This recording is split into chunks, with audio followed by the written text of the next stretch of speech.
Bonjour à tous, j'espère que vous allez bien. Aujourd'hui, on va faire une vidéo un peu différente de ce que je fais d'habitude. J'ai décidé de faire une vidéo pour me présenter. Certaines questions qui reviennent régulièrement sur mon stream, pas des questions auxquelles ça me dérange de répondre, mais des questions que je réponds fréquemment. Je me disais faire une petite capsule de présentation, ça pouvait pas être mauvais. Donc, je suis vraiment une fille qui est genre girl next door, donc je suis super accessible, super sociable. Je veux pas que les gens aient un malaise par rapport à moi, je veux être le plus transparente possible par rapport à vous. Donc, je vais faire mon possible pour qu'on passe un bon moment ensemble. Donc, c'est parti pour la vidéo! Première question, que veut dire le MP dans Lady MP?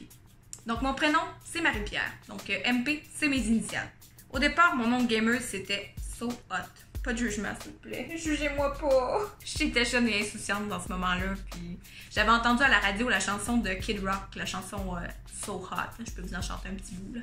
Because you know you're so hot, I wanna get you alone. Ça m'avait beaucoup parlé à l'époque.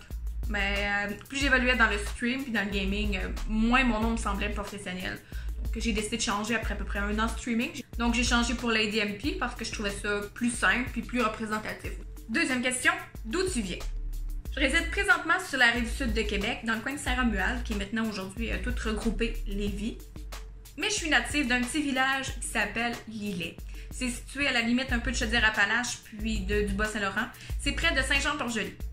C'est un petit village vraiment charmant, vraiment peu d'habitants, fait que généralement tout le monde se connaît, on s'appelle par nos noms, c'est le cousin, on est le cousin ou la tante ou le voisin d'un autre, fait que c'est charmant. Vous trouverez sûrement sur ma chaîne des vlogs qui présentent mes endroits chouchous. Je vous invite à les consulter, vous allez découvrir mon petit patelin. Je me suis approchée de la ville pour le travail et les services. Ben oui, j'ai besoin d'une SEQ ouverte après 17h moi. Prochaine question, que fais-tu dans la vie? Est-ce que le stream est ton gagne-pain? Bien que ce soit mon rêve de gagner ma vie avec les jeux vidéo, c'est malheureusement pas le cas. Présentement, je suis agente administrative dans un hôpital. Pour ceux qui ne savent pas c'est quoi un agent ou une agente administrative, c'est un genre de secrétaire. Je sais qu'en Europe, c'est pas un terme qui est commun, mais c'est un travail de bureau. C'est pas mon domaine d'études à la base. Moi, à la base, je suis sortie du secondaire. J'avais 93 de moyenne générale, j'avais des notes de feu, j'adorais l'école. Je voulais devenir médecin, puis avec la fierté de ma famille. Malheureusement, c'est pas comme ça que ça s'est passé. Je me suis donc inscrite en sciences de la nature au cégep. Encore une fois, pour mes amis européens qui savent pas c'est quoi le cégep, c'est un peu la transition entre le secondaire et l'université. Donc, j'ai fait un programme pré-universitaire qui s'appelle les sciences de la nature. Autrefois, ça portait le nom de sciences pures. C'est l'équivalent de toutes les grosses maths, la chimie, la physique, le bio.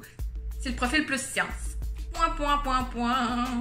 Les sciences de la nature, ça a été un fiasco pour moi. J'ai un peu réalisé que j'étais un peu tannée de l'école. Je trouvais que je faisais du surplace. C'était pas du concret, j'avais l'impression que c'était une extension de mon secondaire. J'ai un peu perdu la motivation à l'école. C'était beaucoup de temps et d'énergie pour des cours qui me motivaient pas. Je préférais clairement jouer à Diablo 3 que faire mes devoirs de calcul infernal. Calcul intégral. Vint ensuite mon passage à l'université. Donc, moi, je m'étais inscrite en comptabilité à ce moment-là parce que j'espérais reprendre l'entreprise familiale. Je me disais que la comptabilité, ce serait un atout pour pouvoir gérer mon entreprise. Sauf qu'à l'université, des cours en comptabilité, c'est bien souvent pour devenir comptable. C'est la personne qui signe les rapports d'impôts à la fin de l'année. Je m'engageais encore pour 5-6 ans d'études, puis ça m'intéressait pas. Fait qu'après 2 semaines de cours à l'université, j'ai arrêté ça. J'ai décidé d'aller faire un diplôme d'études professionnelles en comptabilité. Donc c'était vraiment, j'ai ciblé mon besoin.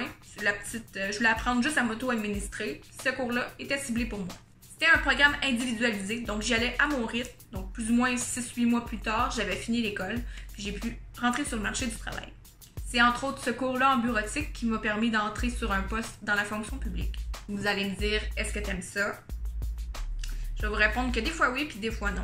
Ça dépend des jours. C'est pas mon rêve ultime là, de devenir fonctionnaire, mais c'est sûr que ça paye les factures. C'est comme une solution temporaire pour moi, le temps de trouver ma voie, je pense. On passe quand même 70% de notre vie à travailler, fait que c'est préférable d'aimer ce qu'on fait. Une autre question qui revient souvent, c'est quel a été ton premier jeu vidéo? Super Mario Land sur Game Boy Long Play. Imaginez, le jeu il était en noir et blanc, puis la console a marché avec 4 batteries AA. C'est là que j'ai commencé à avoir un intérêt pour les batteries rechargeables. Ensuite, j'ai découvert les Sims sur PC. Ben oui, les Sims 1. C'est les Sims qui étaient quasiment carrés. Mais les Sims m'ont vraiment été utiles dans la vie. C'est eux qui m'ont appris qu'il fallait pas trop frencher parce que c'est ça qui fait les bébés. Vous allez me dire, c'est quand même assez soft, là. Ouais, c'est assez soft. Chez nous, on était 3 filles. Puis mes parents, ils savaient pas que j'avais un intérêt pour les jeux vidéo. Fait qu'ils m'ont jamais acheté de Nintendo 64. Quel est ton jeu préféré? C'est une bonne question. J'ai envie d'évaluer 2 points différents. Côté multijoueur, c'est sûr c'est Battlefield 4. C'est sûr. Il n'y a aucun jeu qui m'a fait triper comme ce jeu-là. Mais point de vue pas multijoueur, point de vue solo, je dirais The Last of Us. C'est un classique PS3, PS4. Les graphiques sont incroyables, puis l'histoire est tellement poignante. C'est le genre de jeu que je suis capable de refaire 12 fois là, sans me tanner. Sur quelle plateforme est-ce que tu joues? J'ai longtemps été sur PS4 avant de revenir sur PC. En fond, une PS4, je trouvais que le prix c'était quand même accessible quand on connaît pas trop les PC puis qu'on peut pas mettre une fortune.